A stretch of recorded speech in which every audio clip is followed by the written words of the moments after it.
Welcome to the ExecMBA podcast. I'm your host, Brett Twitty, and you are listening to a new episode. On this episode of the podcast, I'm excited to share my recent conversation with Dylan Kenney and Haley O'Brien. Dylan and Haley are first-year students in our Executive MBA class of 2025, and they also serve their classmates as section representatives.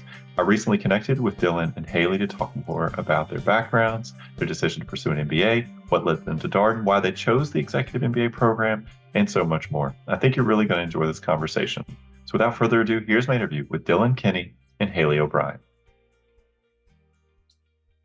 Haley, Dylan, welcome to the podcast. Thanks for having us, Brett. Yeah, it's good to be here. All right. Haley, how's everything going? How are you doing? How are things in Texas? Things in Texas are great. We're getting ready for rodeo season down here. Kind of had a semi-chilly winter for us, which feels like 65 degrees, but things are going well. All right, Dylan, how about for you? How are things? I'm doing well. Thanks for asking, Brett. Suffering from a bit of jet lag. I spent the last week in Dublin launching aviation asset management software, but hanging out with you and Haley is energizing, so I'm feeling good.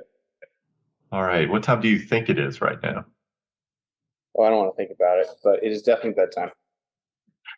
All right. Well, thank you both for coming on the podcast. I know quarter three is a very full quarter for Executive MBA students. It's the shortest of the quarters, I think, or at least right there with it, the shortest quarters.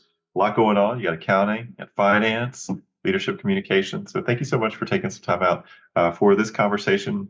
Haley, I'd like to start with you. Will you tell us a little bit more about who you are and your background? Yeah, for sure. So like you said, I'm Haley O'Brien. I'm from Houston, Texas, and I'm in the first year of the MBA program. I work in the energy industry and work on strategic growth projects, kind of M&A type projects for our pipeline asset out in West Texas. All right. And how did you decide that you want to get involved in pursuing an MBA? So I went to undergrad to be a teacher and kind of tangentially found my way into oil and gas. And over the last handful of years, have stepped into these business development type roles that I mentioned, where I'm diving more into the financial models and outlook planning, and really thought that I was at a spot that I needed a little bit more background in financial acumen, primarily around understanding the modeling and the terms behind the model. So started looking around, I guess a year and a half ago, and now here I am.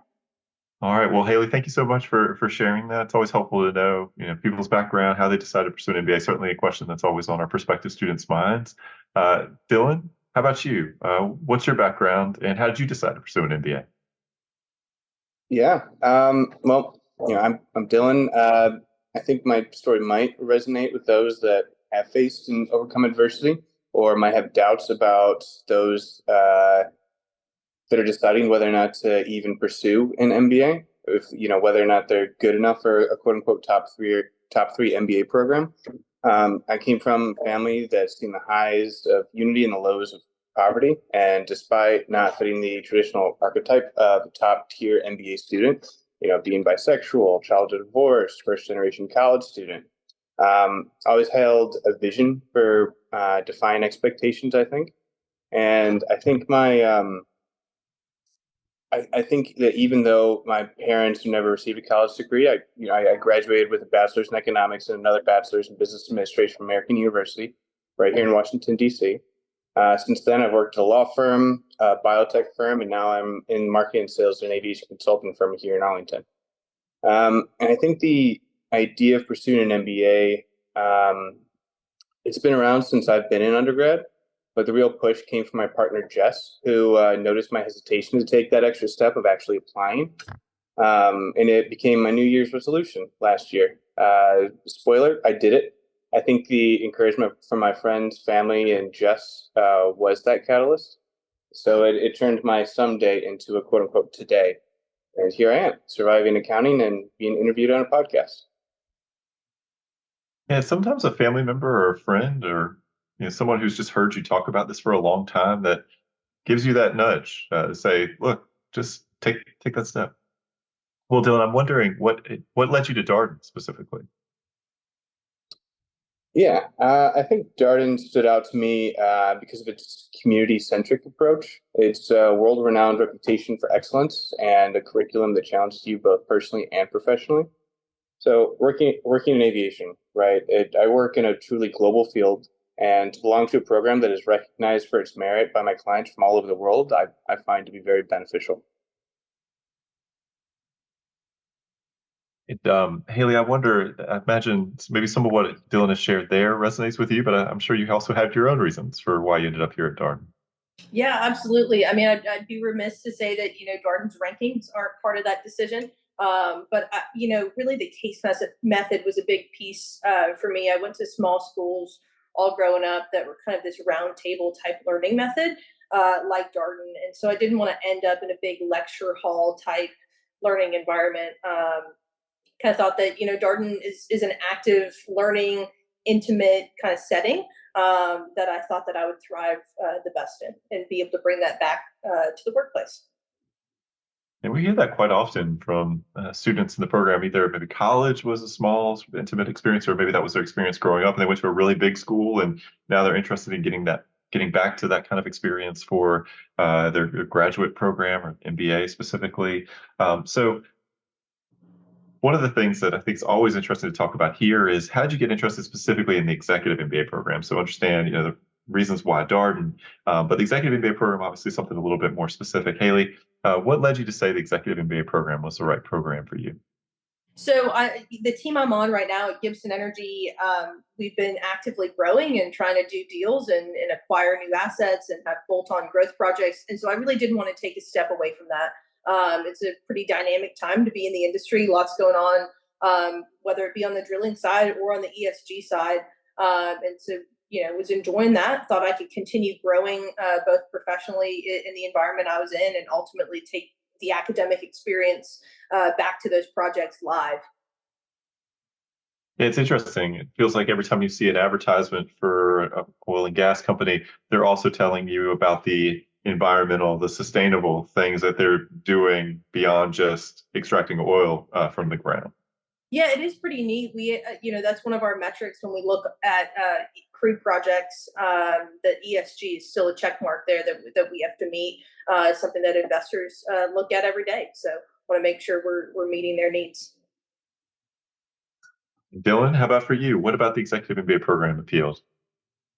Yeah, I think I was really only interested in MBA programs that would allow me to continue working for my current firm and allow me to live within the DC, Maryland, and Virginia area. It's where my work, my partner, and my life are. And I think Darden's MBA programs, like the flexibility as well as the caliber specifically, were perfect for me. It allows me to grow in my career while expanding my network and academic horizons. Also, one conversation with Brett will have you hooked on the program's merits. So let's give credit where it's due. I don't know all about that, but that's you're very kind to say that, Dylan. I think one of the great things that we all enjoy, myself, Ali Torres, my colleague here on the professional degree program admissions team, is just you get to meet so many great people, get to help them to learn more about the program, make a decision. It's obviously a big decision in your life, the decision where to pursue an MBA, you're joining a community, you're joining a network. So it's something that's very humbling to be part of that. So Haley, you mentioned you're in Houston, Texas. We may have some travelers listening to this interview, meaning people who live outside the DC area are thinking about doing our executive MBA program, trying to think about, is this something I can do? Can I actually fit this into my schedule, travel into the DC area one weekend per month for the weekend residencies? What's your schedule look like? What would you say to people who have questions about that? Yeah, it's absolutely doable from my perspective. So I typically fly in Thursday evening. I get on the late flight out of Houston. So I work a full day Thursday and then work remote Friday. So I land in the DC area kind of 10:30, 11 o'clock at night, and then head over to SFG and meet up with classmates or work on some case prep before classes start around lunchtime. And I would say, obviously Houston's a big city, and as is DC. There are probably 7 direct flights just on one airline alone every single day from the Houston area. So I personally haven't had any issues and would encourage anyone to look into it. I would also say that the time on the plane is kind of nice. Forces you to sit down in one spot with few distractions, and I tend to crank out a couple cases in that time. Yeah, that's actually something we've heard pretty consistently from students who travel for the program is they have that time when they're on the train or on a plane where there's really nothing else for them to do, nobody else asking for their time. They are really kind of focused on, school, and you can do a little bit of work, get ready for that weekend residency. And I'll say just for context, a typical executive MBA class probably have 13 to 17 states of residency represented. A lot of those folks out of East Coast, Southeast, but we do have typically a few students from Texas and a few students occasionally from the West Coast. Most of our travelers are coming from the continental United States. Occasional student from outside the U.S., but more often than not, here from the domestic continental U.S. So let's talk a little bit more about the learning experience here. Now, y'all are in quarter three of the program, as we discussed. You just wrapped up PAC during the January term, Dylan. You want to share any thoughts about the professional advancement course? We just had the career team on here to talk about PAC. Yeah, I think throughout all of this, that was probably I got the most out of that. I feel encouraged to, work on my resume, work on my networking. I need to be more active on that. And they kind of lit a fire under me to kind of take a more proactive role in that. I've already set up into follow-up meeting with two of the people on the career team to work on, my networking as well as my resume. It's nice to be able to have a program within the program itself that encourages you to advance professionally. Instead of just doing that on the side, you actually have people that are with you actively and encouraging you and following up with you every step of the process. So I found that very helpful. And one of the things they highlighted is that every student has been encouraged to schedule a one-on-one meeting with the career team coming out of that PAC course. Yeah, that was like mandatory. Like, oh, you need to have this one follow-up meeting, but I've already scheduled two others since then. So yeah, it's been awesome. Haley, did you enjoy the PAC course? I did. I thought it was really helpful, honestly, to just that set aside time where you're not bogged down with finance or economics or other course load, where I could really be thoughtful about where I want to be a year from now. And I echo what Dylan said. I mean, one of the first meetings with PAC was mandatory, or with the career team was mandatory. But I've also had, I think, two follow-ups already, and one more scheduled for OGR. So it really kind of lit a fire under me. Well, I mean, I think that's the great thing about the PAC course is that it gets you focused on your career. It comes at I think, a good point in the program. You've been in the program for about 4 months. When that January term and your first year rolls around, you probably feel like you have a better handle on your schedule at that point, and can start turning your attention to, your career process, which is effectively like adding maybe another class to your schedule, depending upon how intensely you're engaging with it. But it definitely takes legwork. It takes time and attention. Haley, how do you feel about your schedule at this point? Do you feel like you've kind of figured out an approach that works well for you and your family? Yeah, I do. I think, had to give myself some grace in that first quarter.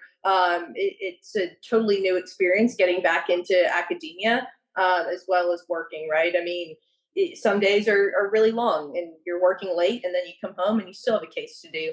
But at this point, kind of got into that rhythm. I tend to do my homework on Sundays, and then meet with my learning team on Tuesdays and Thursdays before class. So kind of get a little bit of a break on Mondays and Wednesdays, and can backfill there with other team meetings as necessary. But feel like I'm in a rhythm and in a good spot to move into the rest of the program.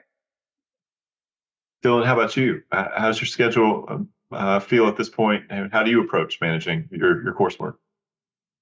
Yeah, I think I'm definitely better than I was at the beginning of the program, because they throw a lot at you. It's one that you can handle by yourself, and I think I really want to plug in my learning team on this one. We divvy up the cases when we specialize on each one, and then we go over it and give our own personal perspectives on each case. And I've been really busy as of late. Just launched a new software. I've had to put work and family stuff first, and they've been able to take over. And now that I'm back and now things are slowing down, I'm going to be recouping a bunch of the work that I've previously, I would say, slacking. And the fact that I have a team of friends that are understanding and really helping me get to a point where I can excel through the program has been incredibly rewarding. And I'm very lucky to really have them because they've made the schedule feasible, right? Yeah, I think the learning team approach within the program has, it's a necessity. When does your learning team meet, if you don't mind my asking? We meet every Tuesday and Thursday before class, and then every Wednesday as well, just to catch up, go over upcoming courses. We also have like this little custom where we talk about our own personal highlight of the week. So we have like our own little rituals that makes it fun and invigorating.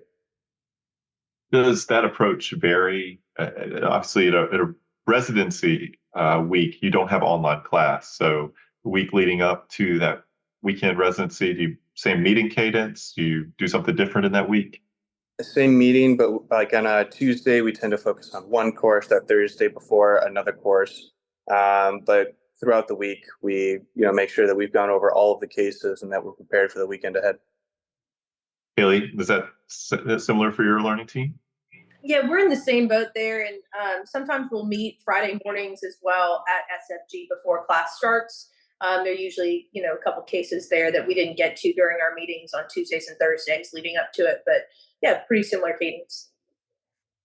Yeah, for those of you who are listening to this, just get familiar with our executive MBA program. SFG is Sands Family Grounds, which is the base location for all of our professional degree programs, but SFG in the parlance for our students and faculty and staff here. So, the other thing to know about a weekend residency is very full. You have 4 classes on Friday, 5 on Saturday, and 4 class sessions on Sunday, typically about 1 case per class session. So it could have as many as 12, 13 or so cases to prep for a weekend. Haley, what do you enjoy about the weekend residencies? Obviously, you have a lot of class happening, but that's not the only thing going on. So what do you enjoy about the weekend residencies?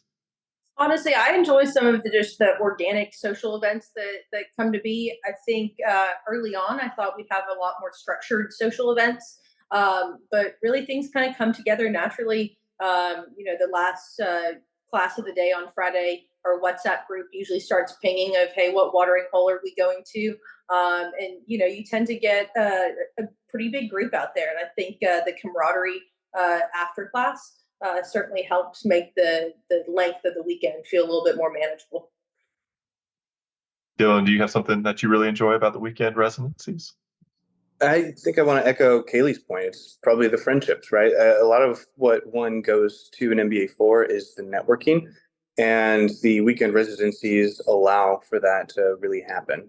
You're not just going through academic rigor with these people, you're also fostering friendships and creating relationships or finding connections that are able to pinpoint you in another direction. And I find that really rewarding.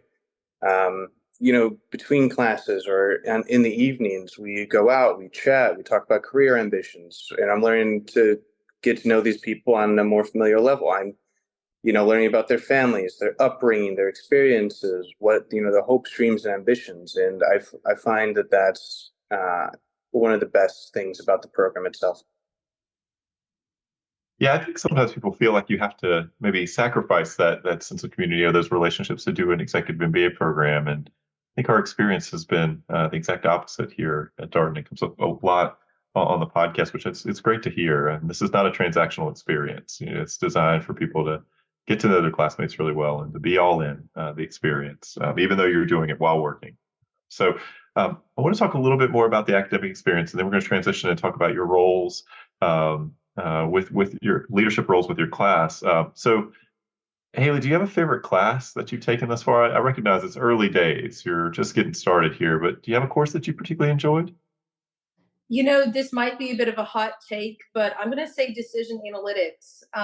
It was really challenging for me, and I'm still kind of trying to figure out exactly what happened during decision analytics. But I appreciated the new perspective that it put on data, and just coming up with a different way to deal with large data sets that I maybe interact with to some extent in my job today, but just a totally different perspective. I think it's a very challenging course. I would say probably maybe 10% of the class really mastered it. But it was a fun one for me. Manel is a really interesting professor, and is definitely a subject matter expert in his field. So really just to see his passion behind this subject too was really neat, and made me want to learn more despite how much I struggled in the class. So Yeah, that's one of the interesting things. Sometimes when I talk to people about their favorite classes or the classes where they learn the most, it's not always the class where they did the best in terms of a grade outcome. It may actually be a class where they feel like they, struggled, maybe missed some things, but what they learned, what they gained through the class, obviously is significant. Dylan, how about you? You have a favorite class so far? Uh, I want to say it's the global economies and markets background in econ and undergrad, but I was able to kind of use that to, host a couple study sessions, and I think being able to help other students grasp the themes and the concepts of the class was fulfilling, at least for me.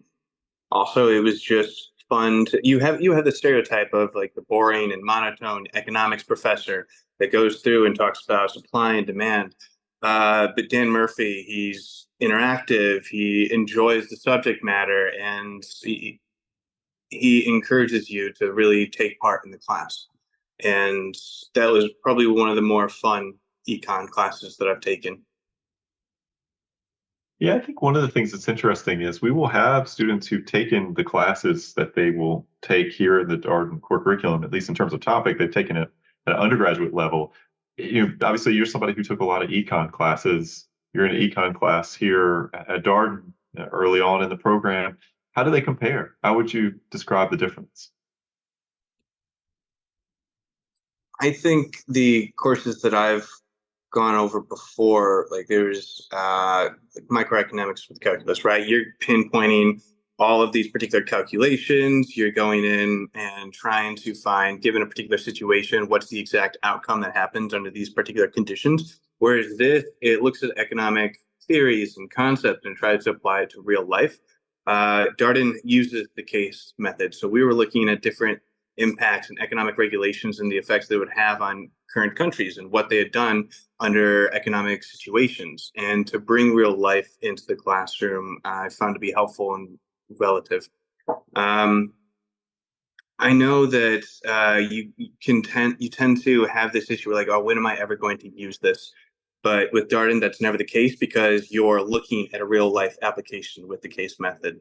And I think having a case method in an economics class helped people apply a real life example.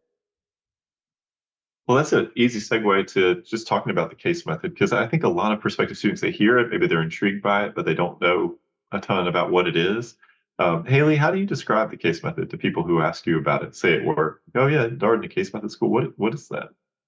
yeah, so I would say it's a practical application of the content that we're learning. So a lot of times you'll have supplemental readings that are your traditional textbook, learn the terms up front.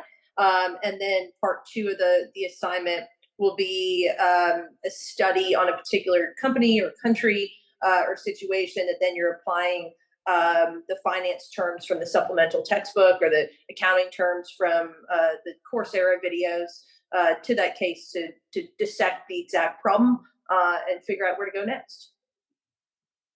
Dylan, anything you'd like to add? How do you explain the case method?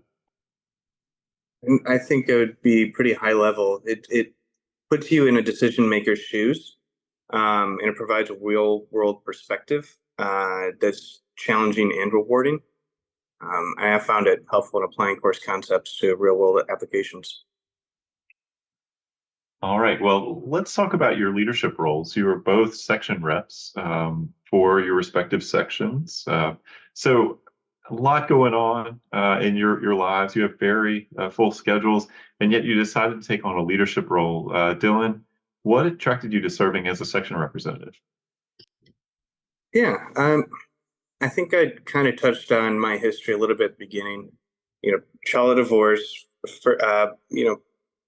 first generation college student. I half jokingly say to some friends that I was never supposed to be at Darden, right? I'm not uh, the archetype of what a top tier MBA program student would look like. And for me, I want to make the most of my time here. And a way that I can do that is by representing the cohort and by making a positive impact. And I think being a section representative gave me an opportunity to do that. I've been able to advocate for students with the program team and convey, worries, complaints, and learn more about what particular issues or ideas that students have and relay that and make an actual difference. And I found that to be fulfilling and rewarding. Haley, how about for you? Are you someone that's always been involved in leadership roles? What led you to say, I want to be a section representative? Yeah, so I mean, I think in terms of student government, I was pretty involved in my middle school and high school career. So this almost was a blast from the past of getting back involved in student government. But I moved around a ton growing up, and so I think I lived in like 10 different cities and maybe 17 different houses by the time I got to high school. And my family moved just because of my parents' work, and so I felt like I had almost gotten used to connecting with people and connecting with new people and finding those common threads between different groups and people of different backgrounds. And so I felt that becoming a section rep would give me an opportunity to help out with this new cohort. I mean, there are, I guess, about 130 of us, and everyone has such a unique perspective and neat journey to Darden, and thought that my history of having moved around might be able to help cross some paths there and bring people together. Well, I know it's also early days in your leadership journey here, but are there any things that you've worked on that you're proud of, or that you're excited about? Haley, anything you would want to highlight here about your impact thus far as a section rep? Yeah, so I'd say one thing I've obviously involved in the energy industry and have started to become a liaison between the full-time energy club, excuse me, and integrating them into the EMBA Energy Club. They do a lot of really neat on-campus lunch and learns and those kind of events, and making Zoom links accessible so that the EMBA cohort can be a part of those discussions is one thing that I've really enjoyed and kind of pushed for as a section rep. And hopefully there are future leadership opportunities going forward with Darden, and we can do that with other clubs as well. Dylan, you mentioned how you've enjoyed advocating for your classmates and connecting with the program team, sharing feedback. Anything that you've worked on that you're proud of or that you'd want to highlight here? Sure. I guess a couple things. So since the beginning of the program, I've worked with a group of students within the cohort who identify as LGBTQ, and we're in the final stages of formalizing a group that's recognized by Darden called Pride at Darden. And it's been cool to be a part of that group and to, along a part of that process. So I think after we leave the cohort, that would still exist, and to leave a lasting impact has been really great.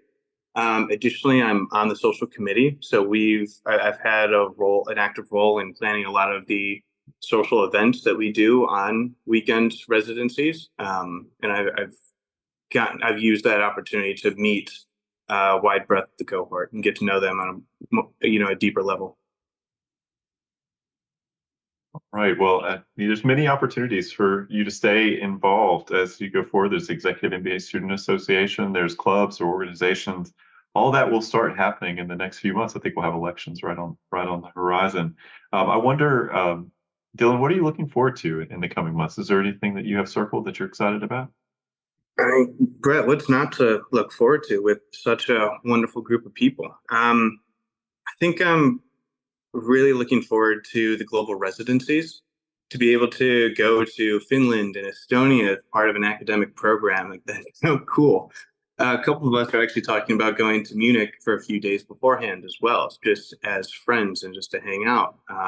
We're in the area, so why not?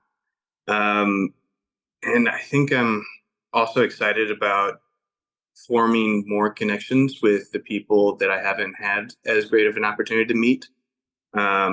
I know there's several people going on those global residencies that I would like to talk to or get to know more about, and this is going to provide the opportunity to do that. Are you traveling in the first travel period here coming up in February? Not in February, not for Darden anyways. I won't be heading out into global residency until 4 months away, 4 or 5 months away. Yeah. All right, so that June travel period is the second one. All right, yeah. I think most of the time when people go on one global residency, they always want to add another one. Are you thinking about that? Is that something on your mind, Dylan? It is something I would love to do. I'm just not sure I have the PTO for it. So. All right, problem for another day. See if that you make that happen. Haley, what are you looking forward to in the coming months? Yeah, so I would also say getting to know folks that I really haven't had a chance to connect with. For quarter 3, we mixed up our sections. So I was originally Section B, and now I'm Section A. And so it's a totally new group of people, some overlap. Obviously, my learning team went with me over to the new Section A, but there's some new faces that I haven't had a chance to connect with, and really looking forward to that. As well as the global residencies. I agree with that. I'm not actually going until end of September, early October. So Dylan will beat me to the travels. But really just looking forward to hearing what folks in the cohort have to say when they come back. I think it'll make our conversations in the classroom even more dynamic. Where are you traveling on your global residency? I'm going to Argentina, which I'm pretty excited about. I've heard great things, and similar to Dylan, I think there's a group of us that might tack on some days on the front end or back end, just to continue exploring. It's pretty neat that you get to travel and get class credit for it. Yeah, it's a full week. Going and visiting businesses, you're typically in two cities. I think it's Buenos Aires, and Mendoza. I think on that Argentina global residency for Finland, Estonia, you're in Helsinki, Finland, and Tallinn, Estonia. And so about half the week in one place, half the week in the other place. But these are not trips. These are effectively like you are there meeting with business leaders, going to visit companies, doing all kinds of things that you can't do as just a tourist in the country. So designed to be very, very much an immersive experience. So again, acknowledging that y'all are just 4 or 5 months into the program. Haley, do you have a sense of the impact of the program for you thus far? Or, is there anything that's changed from the time you started the program to where you are now? Yeah, I was actually thinking about when you asked one of our favorite classes, and I didn't mention this earlier, but last OGR we had the aerial group come for a leadership communications class, and they did a full simulation with us, and some of the things we did were kind of silly and fun, but I've already seen the impact of our leadership classes as I present to the board. The company I work at, and other executives at the company, it's the way you're able to speak and present is totally different. The aerial group did a really neat exercise where you got to talk about something random with excitement or with anger, with fear. And it was really neat just kind of seeing how you could manage to be more expressive, or different tones that you can try out with. And I'd say that's kind of been the biggest impact for me thus far. Yeah, and that's surprising to hear that communication piece. Obviously, it's something you get to practice a lot in the case method, just the class discussions you're having, talking about things that you don't necessarily have deep experience with, but nevertheless have to show up and have a perspective in class. Dylan, how about for you? What's been the impact of the program for you thus far? It's had quite a huge impact on multiple different areas. But I think the most positive effect has probably been on my sense of self-worth. Honestly, it's reinforced what I think I'm truly capable of. Being in a cohort of such amazing and accomplished and impressive people has given me major imposter syndrome. Right, like our cohort consists of CEOs, PhDs, Pulitzer Prize winners, industry experts. It's crazy that these are peers and friends. I'm just a guy from a small city in Michigan, right? Yet I'm active in the cohort, and I've been able to call this group of super impressive humans, my friends. And the fact that they wanted me as section rep as well, the fact that I can represent them has just been incredible. I feel very grateful for the opportunities it's given, and it's changed the way that I not just view myself, but what I'm capable of. I think that I'm even viewed differently at work as well. They're assigning me more tasks, asking me to do more stuff. So it's been great and has a huge impact on virtually every aspect of what I'm trying to get out of it. All right. Well, last question here. Um, what advice would you share with our prospective student listeners? Obviously, y'all are at a certain point in the program. It sounds like y'all have been thinking a lot about your experience and journey thus far. It's had an impact for you, how you feel about yourself, what you feel like you can do, you can take on, how you communicate your ideas. But Dylan, I wonder if you have a piece of advice, something you would encourage our prospective listeners to consider. Yeah, I would say lean into the experience. It's designed the way it is for many reasons, so trust the process. Be open to learning, not just about the curriculum, but from the people around you. Darden isn't just a school, it is a community that will propel you towards your goals. Make the most of it, and you only get your MBA once. I think that's a great perspective, and try to emphasize that with our prospective students. That you don't get to go through this twice, and as a working professional, you may feel pulled in a lot of directions, but give yourself that time to be fully present and engaged with what you're doing when you have class, when you're with your classmates, because it will fly by. I bet you both are surprised to be, about halfway through the core curriculum at this point. And about a quarter of the way or more actually through the program. So, Haley, word of advice for our prospective student listeners? Yeah, I'd say if it's, being worried about not having the additional time to give, if that's what's holding you back, don't let it. I mean, everyone in this course is in a similar boat. We're all working, everyone's pulled many different directions. And, your learning team, your professors, the program team, they're all very understanding and here to help you through the process. And I think in some ways it's a great kind of trial of how to manage varying demands as you grow in your career. So if it's the time, it'll be all right. Go for it anyways. Yeah, I think people are always looking for a perfect time when they have things all kind of buttoned up and settled. I don't know if that exists, particularly if you're the kind of person looking to do a program like this. And there is something to just getting started. It moves very quickly. You don't have a lot of downtime, and 21 months flies right by. You're very busy, but at the same time, you're learning, you're growing, gaining all these relationships and friends and network, all of this kind of stuff, and it's invigorating as well for that reason. So, well, Haley, Dylan, thank you so much for coming on the podcast. It's been great talking with you. Um, Congratulations on your section representative roles. I'm very excited for both of you to be serving your classmates in that capacity. I've been so excited to see all the expansion of like student leadership opportunities in the executive MBA program. And when I first got here, maybe a few roles. Now we have an executive MBA student association, a part-time MBA student association. We have 8 or 9 clubs or organizations. We have new clubs popping up all the time. It's great to hear, Dylan, about that Pride group that's coming together. So there's always something new. So thank you both for your service and for your time today. Thank you so much. Yeah, thank you. This has been awesome. And that was my interview with Dylan Kenney and Haley O'Brien, 2 first-year students in our Executive MBA class of 2025. As always, if you have any comments, suggestions, requests, anything you'd like for us to cover here on the podcast, we're all ears. We can be reached at exec, that's EXEC, MBA at darden.virginia.edu. Till next time, stay safe, be well, and thanks for listening.